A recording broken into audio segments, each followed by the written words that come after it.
सीतागढ़ नाम के गांव में चंदा नाम की चुड़ैल का खौफ पूरे गांव में फैला हुआ था। जैसे ही रात होती है, सभी माँ अपने बच्चों से बोलती हैं, बेटा बेटा सुमन, सो जाओ, वरना रात के 12 बजे वो चंदा चुड़ैल आएगी और तुझे उठाकर ले जाएगी। माँ, चंदा चुड़ैल कौन है? बेटा, चंदा चुड़ैल आधी रात को बच्चों को अपने साथ ले जाती है और उसको खा जाती है। माँ और सुमन बात कर ही रहे होते हैं कि तभी भेड़िए की आवाज आती है और ये सुनकर सुमन डर जाती है। सुमन की माँ समय नहीं देखती और उसको जबरदस्ती सुलाने लगती है। सुमन की माँ तो सो जाती है, लेकिन सुमन को नींद नहीं आती और वो उठकर खिड़की के पास चांद को देखने लगती है कि तभी वहां पर आवाज आती है, सुमन, सुमन, देखो मैं तुम्हारे लिए चॉकलेट लाई हूँ। ये सुनकर सुमन अपने घर का तुरंत दरवाजा खोलती है और आवाज के पीछे चली जाती है। जैसे ही सुमन उसके पीछे जाती है कि तभी वो देखती है लंबे खुले काले बाल वाली चुड़ैल सुमन के सामने आ खड़ी है। वो बहुत डर जाती है, डर के मारे रोने लगती है। उसको रोता हुआ देख वहां पर भेड़ियों का झुंड आ जाता है और चिल्लाने लगता है। सुमन वहां से भागने वाली होती है कि तभी एक भेड़िया उसको अपनी उंगली से उठा लेता है और चुड़ैल के पास फेंक देता है। चुड़ैल सुमन को गिरने नहीं देती और उसको हवा में उड़ा देती है और उसको खा जाती है। सुमन को खाने के बाद चुड़ैल हंसने लगती है। अगली सुबह सुमन की लाश उसके गांव में मिलती है। ये देखकर सभी गांव वाले रोने लगते हैं। गांव का एक आदमी सुमित से बोलता है, सुमित भैया, तुम्हारी बीवी ने तो इस गांव में बहुत ही आतंक फैला रखा है। जब तक तुम दूसरी शादी नहीं करोगे तब तक इस चुड़ैल से हमें मुक्ति नहीं मिलेगी। अरे भैया, अब इसमें मेरी क्या गलती है? इन सब के दोषी तुम ही हो। यदि तुमने अपनी बीवी को समझा बुझा दिया होता तो आज वो गर्भवती चुड़ैल न बनी होती। तुम अपनी बीवी को मुक्ति दिला दो और इस गांव को इस चुड़ैल से आजाद करवा दो। नहीं मुखिया जी, उसके पेट में मेरा बच्चा है, मैं उसे नहीं मार सकता। जब तक वो मेरे बच्चे को जन्म नहीं देगी तब तक मैं उसे मुक्ति लेने के लिए नहीं कहूंगा।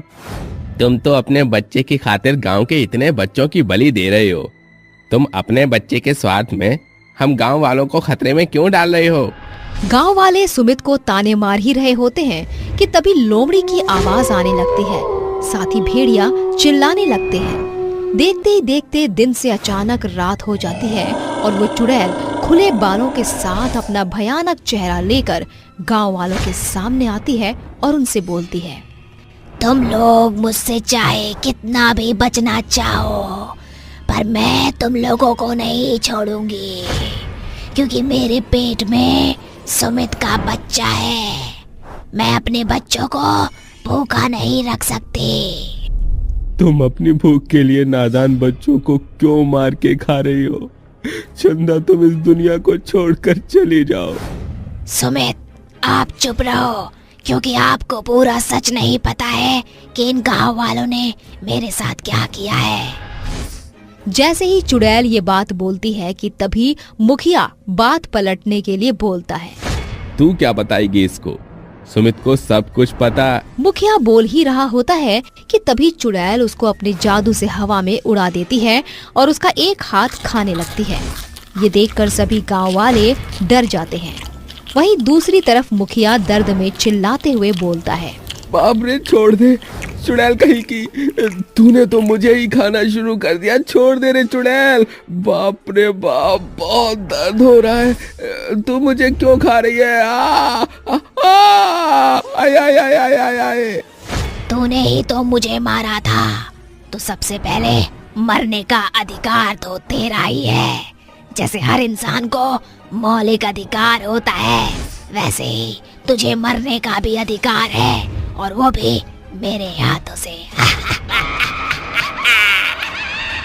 इतना कहकर चुड़ैल धीरे धीरे करके मुखिया को खा जाती है और उसके बाद चुड़ैल एक बार फिर एक औरत को उठा लेती है और उसकी गर्दन खा जाती है।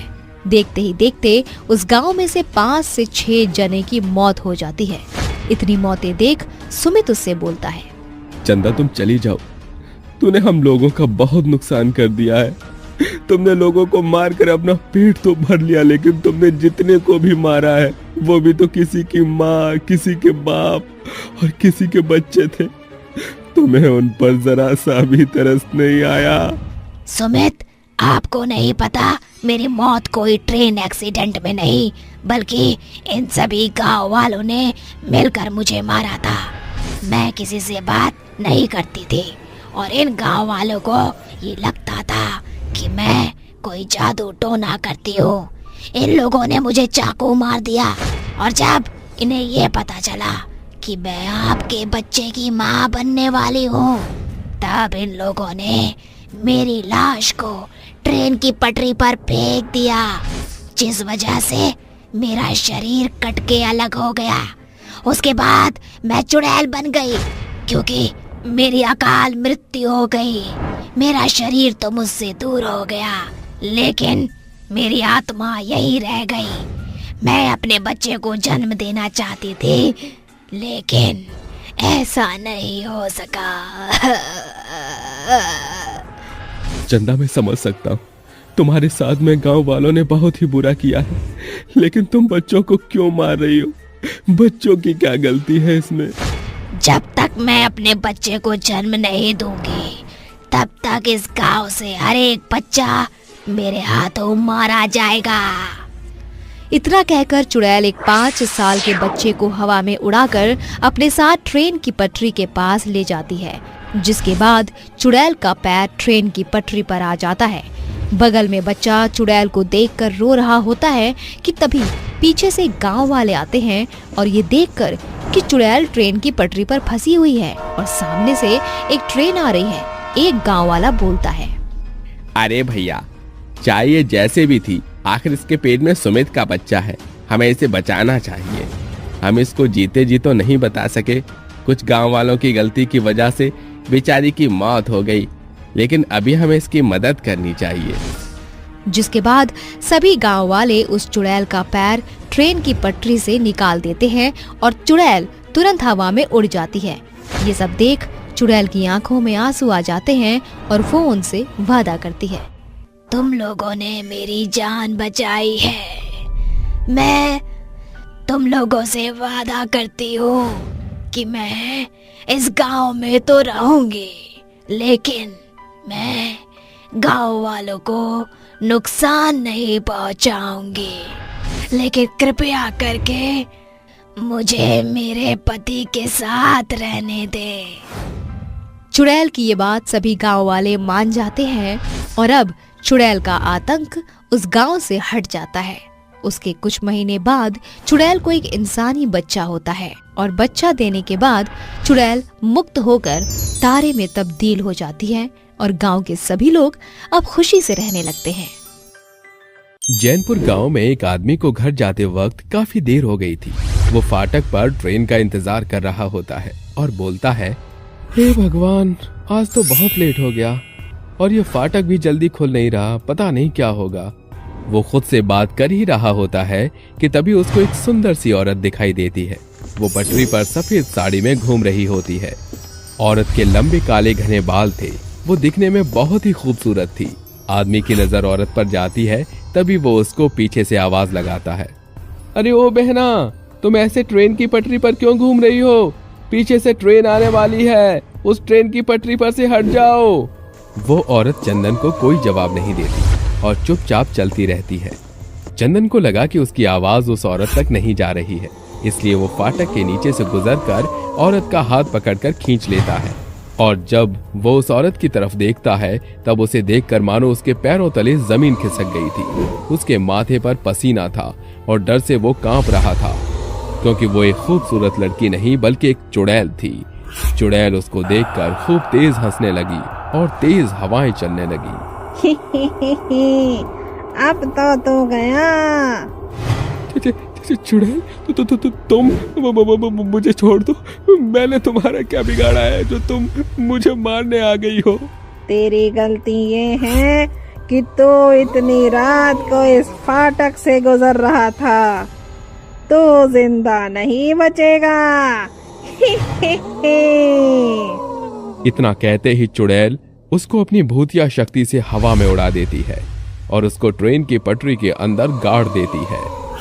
चंदन की सिर्फ मुंडी बाहर रहती है। बेचारा चिल्ला रहा होता है, मुझे छोड़ दो, कृपया करके मुझे जाने दो, मैं हाथ जोड़कर विनती करता हूँ। तू हाथ कैसे जोड़ेगा? तेरा तो कुछ बाहर है ही नहीं सिवाय सर के। बेचारा चंदन चुड़ैल के सामने गिड़गिड़ाता रहा, लेकिन चुड़ैल हंसती रही और कुछ ही पलों में ट्रेन उसके ऊपर से गुजर जाती है और चंदन की मृत्यु हो जाती है। चंदन की गर्दन कटकर एक साइड ट्रेन की पटरी पर गिर जाती है। अगली सुबह वहां पर बहुत ही भीड़ होती है और अब पुलिस इस केस की जांच में लग जाती है, लेकिन पुलिस को उस पटरी पर कोई भी सुराग नहीं मिलता और वो वहां से चला जाता है। लेकिन उस रात एक लड़का अपने कुछ दोस्तों के साथ उस फाटक के पास अपने घर जा रहा था। तभी फाटक बंद हो जाता है और उन्हें भी वही औरत सफेद साड़ी में दिखाई देती है। तभी एक लड़का बोलता है, अरे भाई देखो, वो औरत फाटक के बीचों बीच चल रही है। पीछे से ट्रेन आने का डर है, किसी भी समय ट्रेन आ सकती है और उससे उस महिला की जान भी जा सकती है। यार हमें उसे बचाना चाहिए। अरे भाई रात के 12 बज रहे हैं, ऐसे में किसी की मदद करना सही होगा? मैंने सुना है इस समय चुड़ैलों का वास होता है। अरे भाई कैसी बात कर रहा है, चल हम बचाते हैं उसको। अरे चल चल चल। इतना कहते ही तीनों दोस्त उस महिला को बचाने के लिए जाते हैं। अरे मैडम पीछे से ट्रेन आ जाएगी, अरे आप यहाँ से हट जाइए प्लीज। वो चुड़ैल उसका कोई भी जवाब नहीं देती। उसको शांत देख दूसरा लड़का कहता है, अरे भाई लगता है इसने हमारी आवाज नहीं सुनी, चलो उसका हाथ पकड़ के इस पार ले आते हैं। वो तीनों दोस्त न आओ देखते हैं और न ताओ, सीधा उस महिला को बचाने के लिए चले जाते हैं। और जैसे ही उसका हाथ पकड़कर ट्रेन की पटरी से खींचते हैं कि तभी वो तीनों दोस्त उसे देखकर हक्के बक्के रह जाते हैं, क्योंकि वो कोई मामूली औरत नहीं बल्कि एक चुड़ैल थी। मैंने कहा था ना इस समय चुड़ैलों का वास होता है, लेकिन तुम लोगों ने मेरी बात नहीं मानी।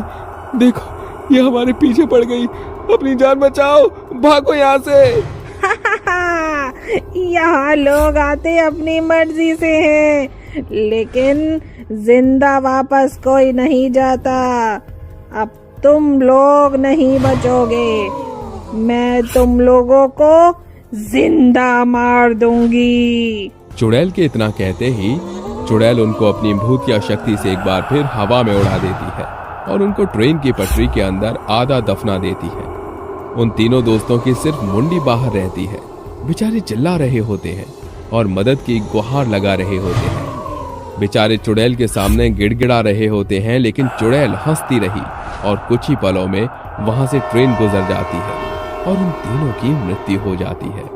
तीनों की गर्दन कटकर एक साइड ट्रेन की पटरी पर गिर जाती है और अब हर रात किसी न किसी इंसान की इस ट्रेन की पटरी पर कटी हुई मुंडी मिलती है और ये बात पूरे गांव में आग की तरह फैल गई। हर किसी के जुबान पर चुड़ैल का खौफ था। एक दिन कुछ गांव वाले तांत्रिक के पास आते हैं, परंतु वहां पर तांत्रिक नहीं बल्कि उसका बेटा था। गांव वालों ने पूछा, अरे सोनू बेटा, तुम्हारे पिताजी कहाँ हैं? हमें उनसे बात करनी है। काका जी, पिताजी तो पहाड़ पर गए हैं अपनी सिद्धि प्राप्त करने के लिए, ध्यान लगाने के लिए। इतना कहकर गांव वाले आपस में बात करने लगे। अरे भैया, अब हम क्या करें? इस चुड़ैल से अपना पीछा कैसे छुड़ाएं? अब तो हमारे पास तांत्रिक बाबा भी नहीं है। उसके इतना कहते ही सोनू गांव वालों से कहता है, काका, मैंने भी पिताजी से कुछ तंत्र विद्याएं सीखी हुई हैं। मैं उस चुड़ैल को अपने काबू में कर सकता हूँ।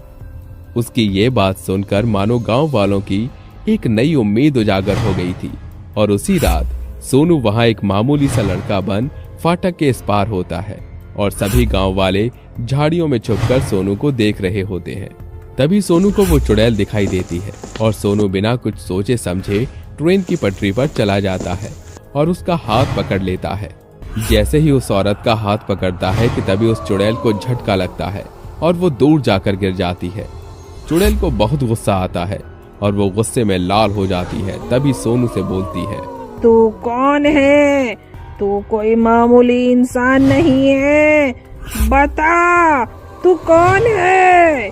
आखिरकार तू मुझे मिल ही गई। ये सवाल तो मैं तुझसे पूछता हूँ, तू कौन है? और इन बेकसूर इंसानों को और बेगुनाहों को इस तरह दर्द भरी मौत क्यों दे रही है? ये शरीफ इंसान नहीं, इस गांव का कोई भी इंसान शरीफ नहीं है। इनको तो मरना होगा। आखिर इन्हें क्यों मार रही है? इन्होंने तेरा क्या बिगाड़ा है? नहीं बताऊंगी, चाहे कुछ भी हो जाए, मैं नहीं बताऊंगी।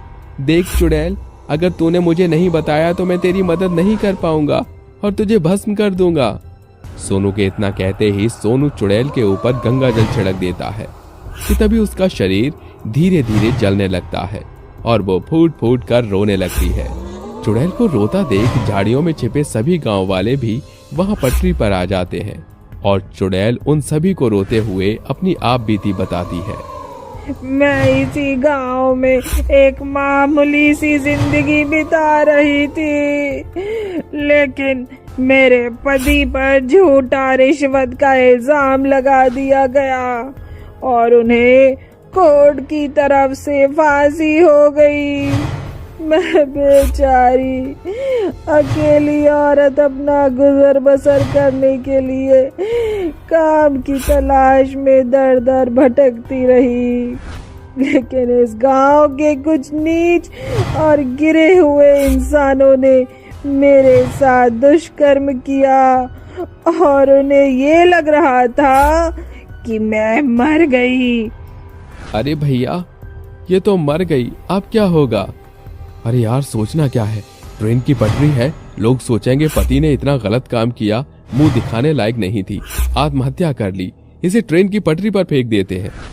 वो फंस न जाए, इस डर से उन्होंने मुझे इस पटरी के नीचे दफना दिया, लेकिन मैं मरी नहीं थी, जिंदा थी। परंतु जैसे ही ट्रेन आई, मेरे शरीर से मेरा धड़ अलग हो गया।